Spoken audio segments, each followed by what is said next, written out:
Hi, my name is Jason with HoverBikeStore.com, and right here we have a hover bike, so we're gonna open it up for you to show just how easy it is to put together. Okay, so once you open up your box, you're gonna see your instruction manual, and you should have a total of 9 pieces inside the box. You're gonna have your seat, a pair of wheels, you're gonna have the main frame, your handlebars, your axle post, your seat post, and your handlebar post. And then you have your mount, which attaches to the hoverboard itself. All right, so as you can see, I took everything out of the box here. It's all wrapped in plastic, so I'm gonna go ahead and take everything out of the plastic so we can start putting it all together. Okay, so the first step is going to be to attach the handlebars to the handlebar post, which has a quick release.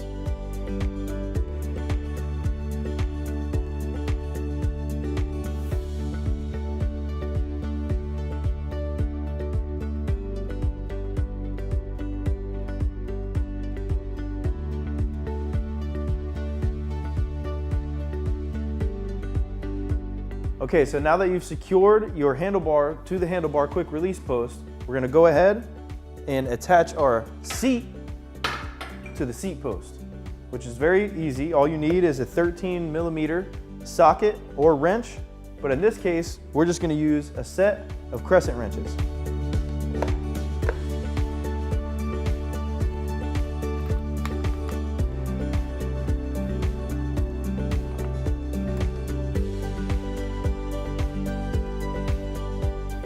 Make sure that you properly secure the post to the seat so that way it does not come loose while you're riding.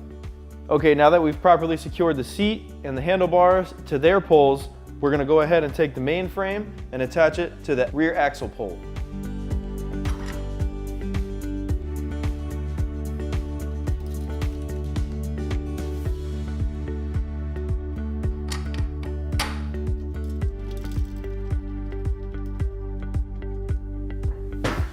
Okay, now that we've secured our rear axle pole to the main frame, we're gonna go ahead and continue by attaching the tires. And you just wanna be sure to make sure that the air nozzle is pointing outwards when you put your tires on.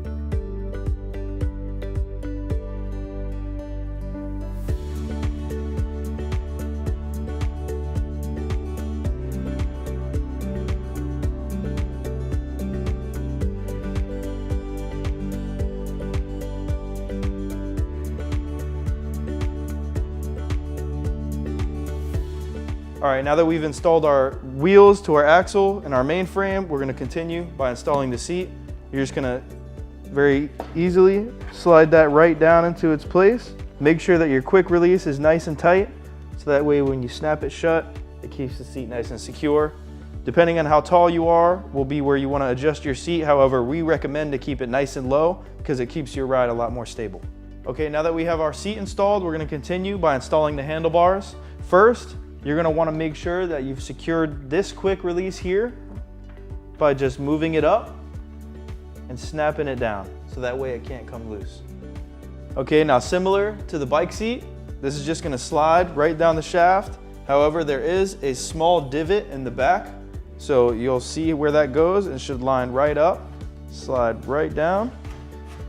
And the same as the seat, you wanna make sure your quick release is nice and secure, tight, so that way when you snap it in, it really holds those handlebars in place. And there you go. So the final step is just to install the hoverboard clamp right here to the base. There's 3 settings for it. We recommend the furthest possible setting because it gives you a little more comfortable of a ride. However, it's up to you. So we're gonna go ahead and get this put on right now. We're gonna take this and put it in the hole closest towards the front with the clamp facing towards the front of the bike. Now you just take your lock nut. All right, so now we have our hover bike almost completely assembled. The only thing we're missing is the actual hoverboard, which we're gonna go outside right now, put it on there, and take it for a ride. All right, so the final step is just to attach the clamp here to the actual hoverboard itself. You just unclip it, open it up, and the hover bike will attach to any hoverboard that has the rounded base. Okay, so if you followed all the instructions just how we did them, everything on your hover bike should be put together nice and safe, and you should be ready to go.